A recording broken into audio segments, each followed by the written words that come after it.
আজকের আঞ্চলিক সংবাদগুলিতে আপনাদের সবাইকে স্বাগতম। আজ হলো 22 মে বৃহস্পতিবার।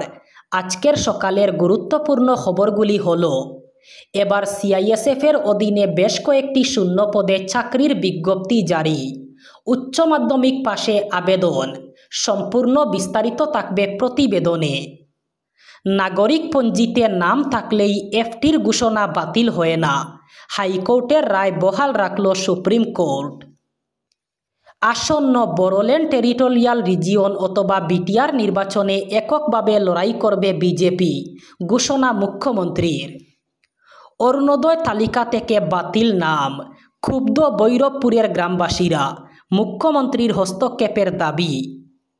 ভারী বৃষ্টিতে কৃত্রিম বন্যায় ভাসছে রিবই, স্কুলের ভিতরে জল, স্কুল ছুটি ঘোষণা। হামলায় ক্ষতিগ্রস্ত কাশ্মীরে বাঙ্গা মসজিদ মেরামত করল ভারতীয় সেনা, সেনাবাহিনীকে ধন্যবাদ জানালো এলাকাবাসী। মাওবাদী দমনে আরেকটি বিরাট সাফল্য, এবার ছত্তিশগড়ে মাওবাদীর অন্যতম নেতাসহ 30 জন খতম। আগামী 26 মে দামাইল দিবস, প্রস্তুতি চূড়ান্ত সম্মিলিত লোকমঞ্চের। এবং থাকবে বরাক উপত্যকার 3 জেলার আজকের আবহাওয়ার খবর। এবারে শুনুন বিস্তারিত। প্রথম খবর, চাকরি প্রার্থীদের জন্য খুশির খবর।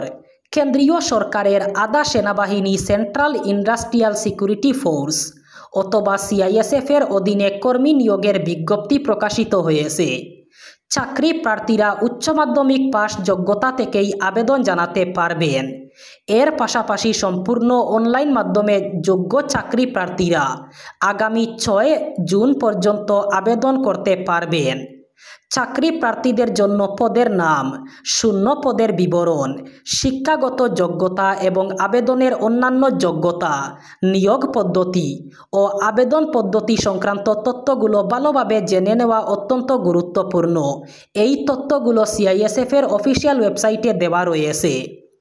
সেন্ট্রাল ইন্ডাস্ট্রিয়াল সিকিউরিটি ফোর্স অথবা সিআইএসএফের তরফে ন্যূনতম উচ্চ মাধ্যমিক পাস যোগ্যতা থেকে চাকরি প্রার্থীদের হেড কনস্টেবল পদে নিয়োগ করা হচ্ছে। আইন অনুযায়ী ফরেনার্স ট্রাইব্যুনাল কোনো ব্যক্তিকে বিদেশি ঘোষণা করলে তিনি এনআরসিতে অন্তর্ভুক্ত হতে পারেন না। কিন্তু কোনোভাবে অন্তর্ভুক্ত হলেও এর অর্থ এটা নয় যে তাকে এফটির বিদেশি হিসাবে চিহ্নিত করার অভিমত বাতিল হয়ে যাবে। গৌহাটি হাইকোর্টের এই রায়কে বহাল রাখল সুপ্রিম কোর্ট।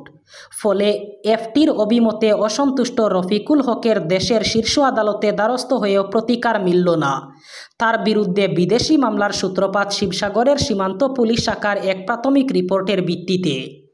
রফিকুলের বিরুদ্ধে এফটিতে মামলা পাঠায় সীমান্ত পুলিশ। ওই মামলার অভিমত দিতে গিয়ে এফটি জানায়, 1971-এর 25 মার্চের পর অবৈধভাবে অসমে প্রবেশ করেছেন রফিকুল, অতএব তিনি বিদেশি। এই অভিমতকে চ্যালেঞ্জ জানিয়ে হাইকোর্টে যান আবেদনকারী, কিন্তু এফটির অভিমতকেই বহাল রাখে হাইকোর্ট। এরপর সুপ্রিম কোর্টের দরজায় কড়া নাড়েন রফিকুল, কিন্তু হাইকোর্টের অভিমতকেই যথার্থ বলে জানিয়ে দেন বিচারপতিরা। আসন্ন বড়োল্যান্ড টেরিটোরিয়াল রিজিয়ন অথবা বিটিআর নির্বাচনে বিজেপি এককভাবে প্রতিদ্বন্দ্বিতা করবে বলে জানালেন রাজ্যের মুখ্যমন্ত্রী হিমন্ত বিশ্ব শর্মা। তিনি বলেন, বিটিসি নির্বাচনে আমরা নিজেদের শক্তিশালী আসনে প্রার্থী দেব। বিজেপির রাজ্য সভাপতি দিলীপ শইকিয়া ইতিমধ্যেই একটি কমিটি গঠন করেছেন নির্বাচন প্রস্তুতির জন্য। দলের এক মন্ত্রী ও এক শীর্ষ নেতা শীঘ্রই বিটিআর জেলাগুলোতে 1 সপ্তাহ ধরে অবস্থান করে তৃণমূল পর্যায়ে পরিস্থিতি খতিয়ে দেখবেন। তাদের রিপোর্টের ভিত্তিতে কতটি আসনে প্রার্থী দেওয়া হবে তা নির্ধারিত হবে। গতবারের মতো এবারও প্রায় 25টি আসনে প্রার্থী দেওয়ার পরিকল্পনা রয়েছে বলে জানান মুখ্যমন্ত্রী। যদিও বিজেপি এবার একা লড়ার সিদ্ধান্ত নিয়েছে। হিমন্ত বিশ্ব শর্মা ইউপিপিএল নেতা ও বিটিআর প্রধান প্রমোদ বড়োর প্রতি সম্মানজনক অবস্থান বজায় রেখেছেন। অসম সরকারের জনপ্রিয় সামাজিক কল্যাণ প্রকল্প অরুণোদয় থেকে বহু পুরনো হিতাধিকারীর নাম বাদ পড়ায় ক্ষোভে ফুঁসছে কাছাড় জেলার কাটিগড়া কেন্দ্রের আলোইচিরিপা অঞ্চলের ভৈরবপুর গ্রামের বাসিন্দারা। সদ্য প্রকাশিত তালিকায় 4 নম্বর ওয়ার্ডের বহু দরিদ্র পরিবারের নাম বাদ পড়ায় তারা চরম হতাশ এবং বিক্ষুব্ধ। প্রকল্প থেকে বাদ পড়া একাধিক পরিবারের সদস্যরা জানান, এতদিন তারা এই প্রকল্পের আর্থিক সহায়তা পেয়ে সংসারের খরচ, সন্তানদের পড়াশোনা এবং ওষুধপত্র চালিয়ে আসছিলেন। কিন্তু হঠাৎ করে তালিকা থেকে নাম বাদ পড়ায় তাদের মাথায় যেন আকাশ ভেঙে পড়েছে। স্থানীয় বাসিন্দা উপেন্দ্র রায় বলেন, কোনো পূর্ব ঘোষণা ছাড়াই তাদের নাম কেটে দেওয়া হয়েছে। তারা চান সরকার বিষয়টি গুরুত্ব সহকারে দেখুক। এই রকম অভিযোগ তুলেছেন সুজয় নাথ, বীরেন্দ্র রায়, মধুমিতা নাথ, শান্তনা রায়, শুক্লা নাথ সহ আরও অনেকেই।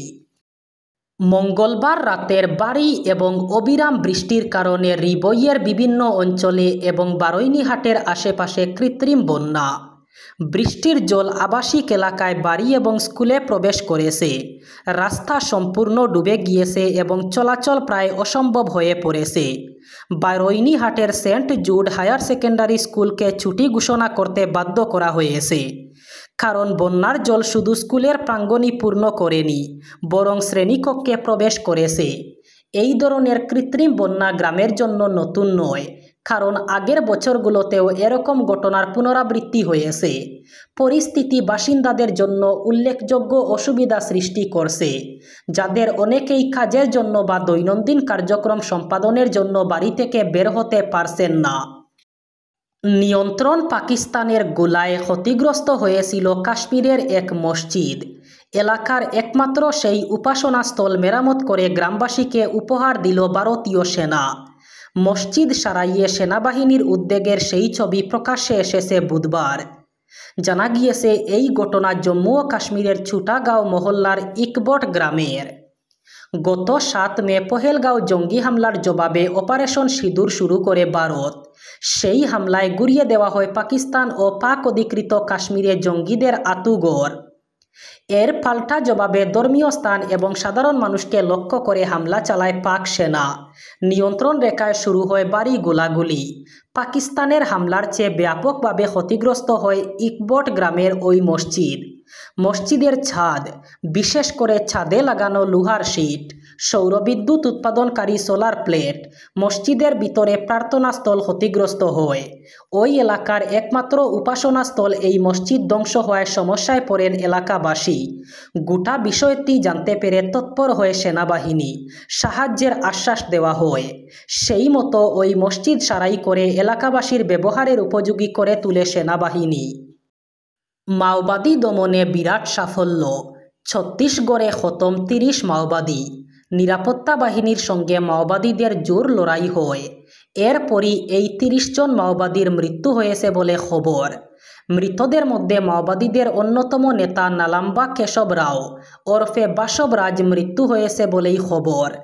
তার উপর 1 কোটি টাকার পুরস্কার ঘোষণা করা হয়েছিল। নারায়ণপুর জেলাতে নিরাপত্তা বাহিনীর সঙ্গে মাওবাদীদের জোর সংঘর্ষ বাধে। উভয় পক্ষের মধ্যে জোরালো গুলি বিনিময় ঘটে। পুলিশ সূত্রে খবর, এরপরই ধীরে ধীরে মাওবাদীরা পিছু হটতে থাকে। নিরাপত্তা বাহিনীর প্রতিরোধের সামনে তারা অসহায় বোধ করতে থাকে। গতকাল সকাল থেকেই শুরু হয় এই অপারেশন। গোটা এলাকা ঘিরে ফেলে নিরাপত্তা বাহিনীর জওয়ানরা। এরপরই দুই পক্ষের মধ্যে গুলি বিনিময় শুরু হয়ে যায়। নারায়ণপুর, বিজওয়ারা এবং দান্তেওয়াড়া জেলায় ডিআরজি এই অপারেশনের নেতৃত্ব দেন। বরাক উপত্যকার লোক সংস্কৃতি বিষয়ক সংগঠন সম্মিলিত লোকমঞ্চের উদ্যোগে আগামী 26 মে শিলচরে উদযাপিত হতে চলেছে দামাইল দিবস। অনুষ্ঠান আয়োজিত হবে শিলচর সঙ্গীত বিদ্যালয়ে সকাল 11টা থেকে। সম্মিলিত লোকমঞ্চের সহসভাপতি সুপ্রদীপ দত্ত রায়ে পৌরোহিত্যে শিলচরে আয়োজিত বৈঠকে এ নিয়ে চূড়ান্ত রূপরেখা তৈরি করা হয়। সংস্থার সহসভাপতি সুব্রদীপ দত্ত রায় বলেন, লোক সংস্কৃতির অন্যতম অঙ্গ দামাইলের সংরক্ষণ, প্রচার এবং প্রসারের জন্য নিরলস প্রচেষ্টা করে যাচ্ছে সম্মিলিত লোকমঞ্চ। আমরা প্রতি বছর ডিসেম্বরে দামাইল উৎসব ও দামাইল কন্যা প্রতিযোগিতা আয়োজন করে থাকি, যার মূল উদ্দেশ্য দামাইলকে এগিয়ে নিয়ে যাওয়া। 26 মে পৃথিবীর বিভিন্ন প্রান্তে দামাইল দিবস উদযাপিত হচ্ছে এবং আমরাও প্রতি বছর এই অনুষ্ঠান করে থাকি। এই বছরও করছি বলে জানান সুপ্রদীপ। এবার বরাক উপত্যকার 3 জেলার আজকের আবহাওয়ার খবর। আজ অর্থাৎ 22 মে বৃহস্পতিবার বরাক উপত্যকার 3 জেলায় হালকা বৃষ্টিপাতের সম্ভাবনা। আজ শিলচর কাছাড়ে সর্বোচ্চ তাপমাত্রা থাকবে 30 ডিগ্রি সেলসিয়াস এবং সর্বনিম্ন তাপমাত্রা থাকবে 24 ডিগ্রি সেলসিয়াস। শ্রীভূমি করিমগঞ্জে আজ সর্বোচ্চ তাপমাত্রা থাকবে 30 ডিগ্রি সেলসিয়াস এবং সর্বনিম্ন তাপমাত্রা থাকবে 24 ডিগ্রি সেলসিয়াস। হাইলাকান্দি জেলায়ও আজ সর্বোচ্চ তাপমাত্রা থাকবে 30 ডিগ্রি সেলসিয়াস এবং সর্বনিম্ন তাপমাত্রা থাকবে 24 ডিগ্রি সেলসিয়াস। এই ছিল আজকের সকালের গুরুত্বপূর্ণ খবরগুলি। ভিডিওটি অবশ্যই লাইক করবেন এবং চ্যানেলটি সাবস্ক্রাইব করবেন।